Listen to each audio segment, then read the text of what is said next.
एक फलों की दुकान पर एक व्यक्ति खड़ा था। वो केले के दाम पूछ रहा था। दुकानदार ने उससे कहा 50 रुपए दर्जन। उसने सेब के दाम पूछे। दुकानदार ने उससे कहा 200 रुपए दर्जन। इतने में ही एक वृद्ध महिला आई। उसने पूछा केले क्या भाव दिए? दुकानदार ने कहा 10 रुपए दर्जन। उसने पूछा सेब क्या भाव दिए? दुकानदार ने कहा 50 रुपए दर्जन। उस महिला ने अपने जेब से कुछ सिक्के निकाले और बड़ी छोटी सी मात्रा में फल लेकर वहां से चली गई। बाजू में जो व्यक्ति खड़ा था वो हैरान हो गया।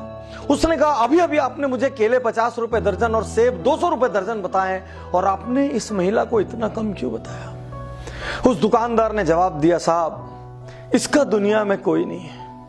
ये मेरी दुकान पर आती है, मैं कई बार इसकी मदद करना चाहता हूं, इसको दान देना चाहता हूं, इसको फ्री में फल देना चाहता हूं, ये कभी नहीं लेती। इसमें इतना ज्यादा स्वाभिमान है और मैंने देखा है ये जब भी मेरी दुकान आती है उस दिन मेरी बिक्री कई गुना बढ़ जाती है। मुझे ऐसा लगता है ये मेरी दुकान आती रहे, ये मुझसे लेती रहे। इसकी मैं जैसे ही मदद करने की सोचता हूं मुझे लगता है ऊपर वाला उस दिन मेरी मदद करने लग जाता है। इसलिए मैं हमेशा इसको वो भाव बताता हूं जिस भाव पर ये फल लेके चली जाए और ऊपर वाला मुझ पे मेहरबान हो जाए। साथियों, कहावत है, जब आप दूसरों को देने के लिए अपनी जेब खोलते हैं, ऊपर वाला आपको देने के लिए अपना दिल खोलता है। एक अच्छे आदमी के पास धन आए 100 लोगों का भला होगा, एक बुरे आदमी के पास धन आएगा दुनिया में किसी का भला नहीं होगा। साथियों, यूरोप का एक रेस्तरां ध्यान आता है मुझे। बीच में जब अनेक बार कहानियां आई जिसमें यूरोप के एक रेस्तरां की बात आई, मैंने व्यक्तिगत रूप से उस रेस्तरां को विजिट किया। मैं वहां का आंखों देखा हाल बता रहा हूं। जब भी उस रेस्तरां में कोई व्यक्ति जाकर एक कॉफी ऑर्डर करता है अपने लिए, तो एक कप कॉफी मेरे लिए और एक कप कॉफी एनोनिमस के लिए।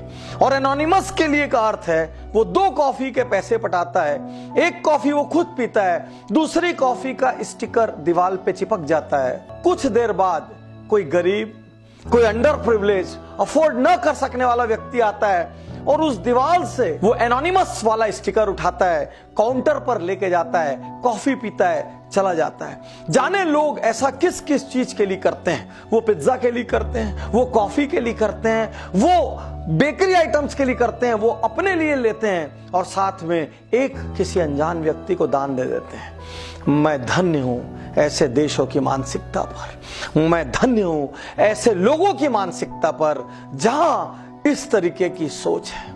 आज मैं आपसे कहना चाहता हूं, यदि ऊपर वाले ने आपको सामर्थ्यवान बनाया है, जितनी सामर्थ्य हो दिल से दान करेंगे ना, 1 रुपए भी लाख रुपए के बराबर काम आएगा। और साथियों, एक बात आपसे और कहना चाहता हूं, जीवन में कभी कभी कभी रिटायर होने की मत सोचना।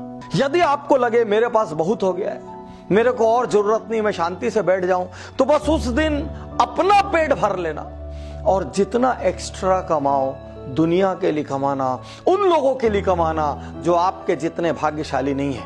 आज वॉरेन बुफे 80 साल के हो गए, उसके बावजूद वो 1-1 मिनट कमाते हैं। बिल गेट्स हर क्षण उनकी कमाई करोड़ों से बढ़ती है, उसके बावजूद उन्होंने कमाना नहीं छोड़ा। ये दुनिया के सबसे विनम्र लोग हैं, ये खुद पे सबसे कम खर्च करते हैं, आज भी अपने पुराने घर में रहते हैं, आज भी सामान्य गाड़ियों में चलते हैं, आज भी लोवेस्ट लग्जरी में जीवन व्यतीत करते हैं, लेकिन ये कमाने में यकीन करते हैं क्योंकि उन्होंने दुनिया को बदलने की ठान ली है। किसी ने मलेरिया को मिटाने का ठाना है, किसी ने पोलियो को मिटाने का ठाना है, किसी ने हेपेटाइटिस मिटाने का ठाना है, किसी ने एड्स मिटाने का ठाना है, किसी ने प्रकृति बचाने का ठाना है। इन सब ने कुछ ना कुछ ठाना है। इसलिए यदि आप में कमाने की काबिलियत है मेरे दोस्त, तो कभी रिटायर मत होना। जीवन की अंतिम सांस तक कमाना, उन लोगों के लिए कमाना जो आपके जितने भाग्यशाली नहीं है। आज आपको संकल्प देता हूं, कल ही कुछ दान कीजिए। किसी को कुछ धन दान कीजिए, किसी को कहीं कुछ सेवा दान कर दीजिए, किसी को कोई दवाई दान कर दीजिए, किसी को शिक्षा दान कर दीजिए। कब तक अपने हाथों को ऐसा रखोगे? कभी मंदिर में मांगते हो, कभी मस्जिद में मांगते हो, कभी गुरुद्वारे में मांगते हो। अरे हाथ ऐसा करने की जगह हाथ ऐसा कर दो।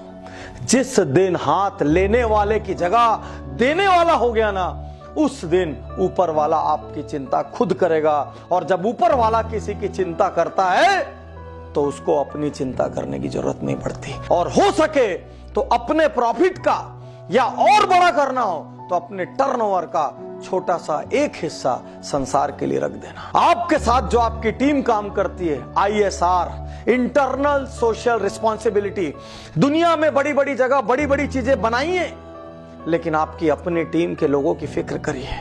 यदि आपके स्टाफ में किसी का बच्चा ब्रिलियंट है, शिक्षा नहीं ले पा रहा है, उस बच्चे की शिक्षा की जिम्मेदारी ले लीजिए। यदि आपके स्टाफ में किसी की बिटिया की शादी हो रही है, वो सक्षम नहीं है, तो अपनी कंपनी में कन्यादान का एक छोटा सा फंड रखिए। यदि आपके यहाँ कोई बीमार पड़ता है तो वो बीमारी से उसकी पूरी इकोनॉमी गड़बड़ा जाती है, तो उसका मेडिकल इंश्योरेंस कराइए।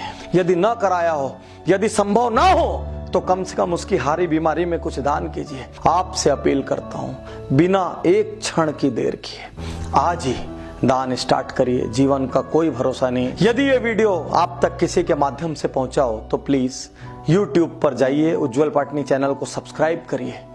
एक बात और कहना चाहूंगा, इस वीडियो को आप सैकड़ों हजारों लोगों तक पहुंचाइए। यदि इस वीडियो के माध्यम से लोगों ने दान करना शुरू किया, किसी गरीब की जिंदगी संवरी, किसी बच्चे को शिक्षा मिली, किसी बीमार को दवा मिली, तो उसके हिस्से का कुछ पुण्य आपके कोटे में आएगा और कुछ पुण्य मेरे कोटे में आएगा। आइए मिलजुल कर एक शानदार दुनिया बनाएं। शुक्रिया, धन्यवाद, थैंक यू।